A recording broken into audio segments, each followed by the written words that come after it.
Hello guys, आप सभी को साउथ की ब्यूटी काजल अग्रवाल तो याद ही होगी, जिसने ना सिर्फ साउथ में बल्कि बॉलीवुड में भी धमाकेदार एंट्री मारी थी। जिसके बाद हर किसी का कहना था कि ये हसीना तो सिनेमा में राज करने आई है। फिर आखिर किस बॉलीवुड सुपरस्टार की वजह से इस अभिनेत्री का करियर तबाह हो गया और किस की वजह से ये अभिनेत्री पूरे देश भर में बदनाम हो गई थी? आखिर क्या है इस हसीना के अंत का कारण, आज हम आपको विस्तार से बताएंगे। सो गाइस, इससे पहले हम काजल अग्रवाल के प्रारंभिक जीवन में थोड़ी सी नजर डाल लेते हैं। काजल अग्रवाल का जन्म 19 जून 1985 को मुंबई में एक पंजाबी परिवार में हुआ था। इनके पिताजी विनय अग्रवाल एक टेक्सटाइल बिजनेस करते थे और वहीं इनकी माताजी सुमन अग्रवाल इनकी ही मैनेजर बन जाती हैं। वहीं इनकी छोटी बहन निशा अग्रवाल तमिल, तेलुगु और मलयालम फिल्मों में अदाकारा का किरदार करती थी। सेंट एनिस हाई स्कूल से इन्होंने अपनी प्रारंभिक पढ़ाई करी और वहीं किशन चंद चिल्लाराम कॉलेज से इन्होंने मास मीडिया का कोर्स भी किया है।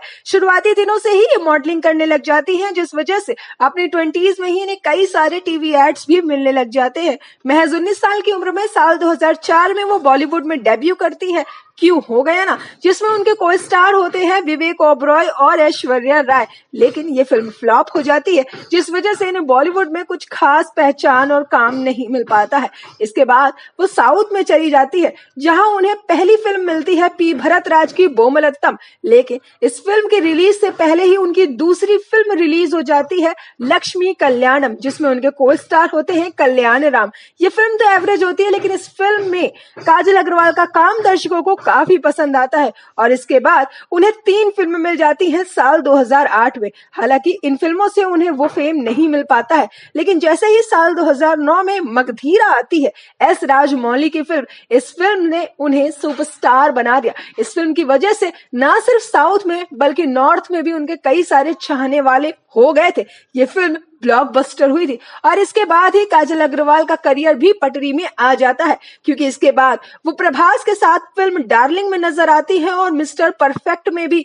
दोनों ही फिल्में बहुत बड़ी हिट साबित होती हैं और वहीं वो वृंदावनम के लिए बेस्ट एक्ट्रेस का अवार्ड भी अपने नाम कर लेती हैं। साल 2010 में वो नान महान अल्लाह में कार्थी के साथ नजर आती है, ये एक तमिल फिल्म होती है। और वहीं साल 2012 में वो थुथक्की में नजर आती है, जो कि उनकी पहली कॉलीवुड फिल्म होती है, जो कि 100 करोड़ रुपए भी कमाती है। साल 2013 में वो नायक और बादशाह में भी नजर आती है। इसके अलावा अगर हम बॉलीवुड करियर के उनके बारे में बात करें तो 7 साल बाद बॉलीवुड में डेब्यू करने के वो सिंघम में नजर आती हैं। सिंघम में वो पूरे 2 करोड़ रुपए चार्ज करती हैं। इस फिल्म में उनके को स्टार होते हैं अजय देवगन और फिल्म भी सुपरहिट साबित होती है। इसके बाद लग रहा था कि काजल अग्रवाल का करियर बॉलीवुड में भी अच्छा खासा चलेगा, क्योंकि सिंघम से उन्हें काफी ज्यादा पहचान भी मिली थी। लेकिन अचानक से ऐसा होता है कि बॉलीवुड में उनका करियर बनने से पहले ही खत्म हो जाता है। लेकिन गाइस, मैं आपको बता दूं, उनके करियर के खत्म होने का कारण उनका टैलेंट या उन्हें फिल्में ना मिलना नहीं था, बल्कि कुछ और ही था। वो कारण क्या था वो हम आपको थोड़ी देर में बताएंगे, लेकिन उससे पहले हम काजल अग्रवाल के करियर के बारे में थोड़ा सा और जान लेते हैं। फिल्मों के बारे में अगर बात करें तो उन्होंने अपने 8 साल के करियर में 50 से भी ज्यादा फिल्में करी हैं। उन्हें youth icon of south India cinema भी कहा जाता था। साल 2013 में 8th एनुअल विजय अवार्ड्स में उन्हें youth icon of south India cinema से भी सम्मानित किया जा चुका है। और वहीं काजल अग्रवाल का एक ऑनलाइन ज्वेलरी स्टोर भी है, तेजस एक्सोटिका, जो उन्होंने अपनी बहन निशा के साथ मिलकर के खोला है। वहीं साल 2019 में उन्होंने एक प्रोडक्शन हाउस भी खोला है, कमलवल्ली एंटरटेनमेंट, अपने मैनेजर के साथ मिलकर के। वहीं काजल अग्रवाल ने celebrity cricket league, lux, Dabur और पैनासोनिक का ब्रांड एम्बेसडर भी बन करके दिखाया है। और अगर बॉलीवुड फिल्मों की बात करें तो वो 2 लफ्जों की कहानी और स्पेशल 26 में भी नजर आए, लेकिन दोनों ही फिल्में कुछ खास कमाल नहीं कर पाई। बट गाइस, सिंघम 11 में रिलीज हुई थी। उसके बाद क्योंकि ये फिल्म काफी ज्यादा हिट हुई थी, तो काजल अग्रवाल को कई सारी मूवीज मिलनी चाहिए, लेकिन इसके बावजूद बॉलीवुड में उनका सिक्का नहीं चल पाता है। जिसके पीछे की कहानी ये है कि कुछ लोगों का मानना है कि इसके पीछे अजय देवगन का हाथ रहा है। दरअसल फिल्म सिंघम की शूटिंग के दौरान ही अजय देवगन काजल अग्रवाल पर कुछ एडवांसमेंट करने लग गए थे, जिसको काजल अग्रवाल ने वहीं पर रोक दिया, जिस वजह से अजय देवगन ने उनके करियर पर भी पूरी तरीके से फुल स्टॉप लगाने की कोशिश करी थी। लेकिन क्योंकि साउथ सिनेमा में काजल अग्रवाल विजय, सूर्य और महेश बाबू जैसे सुपरस्टार्स के साथ फिल्म कर रही थी और जूनियर एनटीआर जैसे लोगों के साथ उनकी दोस्ती थी। इस वजह से उनका करियर साउथ में तो बचा रहा, लेकिन बॉलीवुड में कभी बन नहीं पाया था। और बॉलीवुड में जो एक आध फिल्में उनकी आई भी, वो भी कुछ खास कमाल नहीं कर पाई और इसीलिए काजल अग्रवाल बॉलीवुड में कुछ नाम नहीं कमा पाई। हालांकि कुछ और लोगों का मानना यह भी है कि उस समय पर कैटरीना कैफ, प्रियंका चोपड़ा, करीना कपूर जैसी कई सारी ऐसी अभिनेत्रियां थी जो अपने पीक पर थी।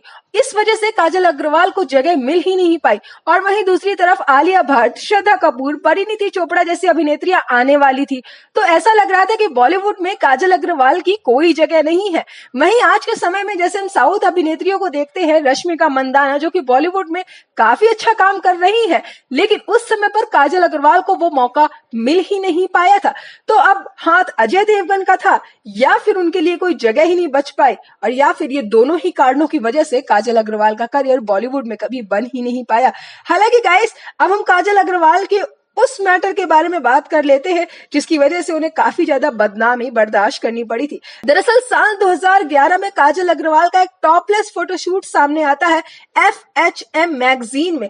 इस मैगजीन में उनकी न्यूड पिक्चर्स होती है, जिसके बारे में जब काजल अग्रवाल से पूछा जाता है तो उनका कहना है कि ये डिस्टॉर्टेड पिक्चर है। मैंने एक ब्लैक कलर का ट्यूब टॉप पहना हुआ था जिसे एडिट करके इन लोगों ने हटा दिया है। मैंने कभी भी ऐसा कोई फोटोशूट नहीं करवाया, मैं ऐसी लड़की नहीं हूं। इस बात के रिप्लाई में FHM मैगजीन वालों का कहना था कि हमने ऐसा कुछ भी नहीं किया है, अगर आप चाहें तो हम रॉ फोटोशूट भी लोगों को दिखा सकते हैं। जिसके बाद से ही काजल अग्रवाल ने चुप्पी साध ली थी। लेकिन काजल अग्रवाल के इतने ज्यादा हॉट फोटोशूट की वजह से उन्हें काफी ज्यादा बदनामी बर्दाश्त करनी पड़ी थी और इसी वजह से उनकी कुछ फिल्में भी एक के बाद एक दर्शकों ने नापसंद करनी शुरू कर दी थी और काजल अग्रवाल के करियर का डाउनफॉल होना शुरू हो गया था। वेल गाइस, अब अगर हम काजल अग्रवाल के लव लाइफ के बारे में बात करें तो ऐसी बातें हैं कि अपने प्रोफेशनल दिनों में जब वो प्रभास के साथ कुछ फिल्मों की शूटिंग कर रही थी, उसी टाइम वो प्रभास को डेट करने लग जाती है। बातें तो शादी तक की होने लग जाती है, लेकिन इसके बावजूद प्रभास की फैमिली जो कि कंजर्वेटिव है और बहुत ही छोटे सर्कल में है, तो उन्हें काजल नहीं, दिल टूट जाता है। फिल्म आर्या 2 की स्क्रीनिंग के दौरान अल्लू अर्जुन ने इन दोनों के रिश्ते पर भी पर्दा उठाने की कोशिश करी थी। हालांकि गाइस, बातें तो ये भी है कि काजल अग्रवाल कुछ समय तक अल्लू अर्जुन के साथ भी रिश्ते में थी, जिसकी भनक किसी को भी कभी नहीं लग पाई। लेकिन अल्लू अर्जुन के साथ उनका ये रिश्ता था, लेकिन ये रिश्ता कभी कोई नाम नहीं ले पाया क्योंकि अल्लू अरविंद ने कभी ऐसा नहीं होने दिया। वो नहीं चाहते थे कि उनके घर में कोई अभिनेत्री बहू बन करके आ पाए। हालांकि गाइस, काजल अग्रवाल का रिश्ता टेनिस प्लेयर लिएंडर पीस के साथ भी काफी ज्यादा सुर्खियों में रहा है। लिएंडर पीस जो कि महिमा चौधरी और संजय दत्त की एक्स वाइफ रिहा पिल्लई और किम शर्मा को डेट करने के मामले में काफी ज्यादा लाइमलाइट में रह चुके हैं। जब काजल अग्रवाल उन्हें डेट कर रही थी तो वो बहुत ही शिद्दत से चाहती थी कि वो लिएंडर के साथ 7 फेरे ले ले, लेकिन लिएंडर एक प्ले बॉय प्रकृति के थे और इसीलिए उन्होंने कभी भी काजल से शादी नहीं की। जिसके बाद काजल अग्रवाल काफी ज्यादा टूट चुकी थी, लेकिन फिर उनकी जिंदगी में बिजनेसमैन आ जाते हैं गौतम किचलू। गौतम किचलू के साथ वो बहुत लंबे समय तक डेट करती है और फिर उसके बाद 30 अक्टूबर 2020 को वो उनके साथ 7 फेरे भी ले लेती हैं। हालांकि आज काजल अग्रवाल एक बच्चे की मां है और अपनी मैरिड लाइफ में खुश है। वेल, काजल अग्रवाल का करियर तब भले ही डाउनफॉल में आ गया हो, लेकिन 25 अप्रैल 2025 को वो एक तेलुगु फिल्म से वापस से अपना कमबैक करने वाली है, फिल्म कनप्पा से। कनप्पा एक माइथोलॉजिकल फिल्म होगी जिसमें उनके साथ होंगे अक्षय कुमार। फिल्म में काजल अग्रवाल पार्वती माँ का किरदार निभाते हुए नजर आएंगी। ग्लैमरस अंदाज और बहुत सारे बोल्ड सीन करने के इतने समय बाद अब जब काजल अग्रवाल एक ऐतिहासिक ड्रामा में नजर आएंगी तो वो किस तरीके से कमाल करेंगी, ये देखने में हमें भी काफी दिलचस्पी रहेगी। हालांकि गाइस, बॉलीवुड में काजल अग्रवाल का करियर कभी क्यों नहीं बन पाया, इस मामले में आपकी क्या राय है, हमें कमेंट सेक्शन में जरूर बताइएगा।